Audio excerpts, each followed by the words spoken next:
சாதிவாரி கணக்கெடுப்பு விவகாரத்தில் அதிகாரம் இல்லை என முதலமைச்சர் கூறுவது கோழைத்தனமானது என பாமக தலைவர் அன்புமணி ராமதாஸ் விமர்சித்துள்ளார். கும்பகோணத்தில் வன்னியர் சங்கம் சார்பில் நடைபெற்ற சோழமண்டல சமய சமுதாய நல்லிணக்க மாநாட்டில் அவர் பேசியதை பேச்சு பேட்டி கருத்து பகுதியில் பார்க்கலாம்.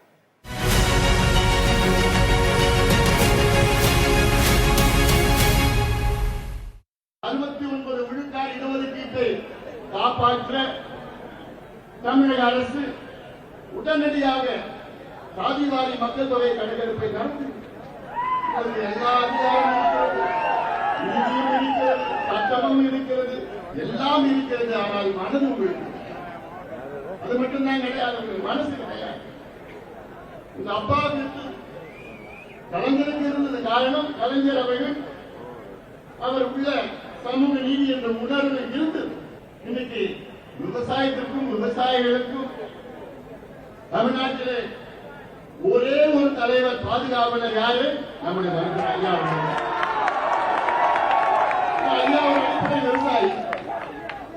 விவசாயிகளுக்கு எந்த பிரச்சனை இருந்தாலும் உடனடியாக ஐயாவர்கள் போராட்டம் அறிக்கைகள் உண்டு, எத்தனையோ பிரச்சனைகளை தீர்த்திருக்கிறார் ஐயாவர்கள்.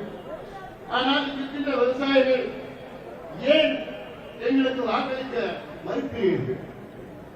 நான் கேட்கிற கேள்வி நியாயமான கேள்வி. விவசாயிகளுக்கு இருக்கிற எல்லா விவசாயிகளுக்கும் பாதுகாவலர் யாரு?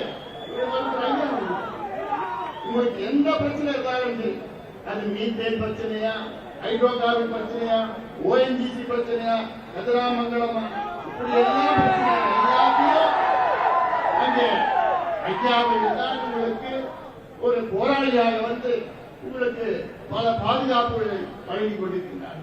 சமீபத்தில் நாடாளுமன்ற தேர்தலில் நம்முடைய வேட்பாளர்களை போட்டியிட்டார். ஆனால் அவரை விட்டு சென்னையிலிருந்து யாரும் இந்த தொகுதிக்கும் சம்பந்தம் கிடையாது, இந்த மக்களுக்கும் சம்பந்தம் கிடையாது. எங்கிருந்தோ வந்து அந்த ஒரு வேட்பாளரை 3 லட்சம் ஓட்டு 3 லட்சம் வாக்குகள் வித்தியாசத்தில் வெற்றி பெற வைத்திருக்கிறார். உங்களுக்கு என்னதான் நாங்கள் செய்யணும்? சமுதாயங்கள் எல்லாம் ஒன்றாக வளர்ந்தால்தான், முன்னேறினால்தான் தமிழ்நாடு முன்னேற்றம் அடையும். இதுதான் உண்மையான முன்னேற்றம். எங்களுக்கு பெரிய பெரிய மால் வேண்டாம், ஐடி பார்க் வேண்டாம், எங்களுக்கு பெரிய பெரிய ஏர்போர்ட் வேண்டாம்,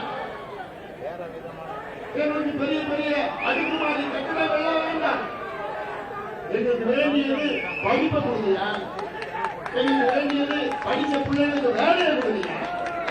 சமூக நீதி பெற வேண்டும். அந்த முன்னேற்றத்திற்காக தான் நாம் அங்காங்கே நாம் குடியிருக்கிறோம். ஆனால் இதை கூட புரிந்து கொள்ள முடியாத ஒரு முதலமைச்சரை பார்க்கிறோம். உண்மையிலே கோழைகள் தான் சொல்லுவாங்க, என்ன எங்களுக்கு அதிகாரம் இல்லைங்க யார் சொல்லுவா? கோழைகள் தான் சொல்லுவாங்க.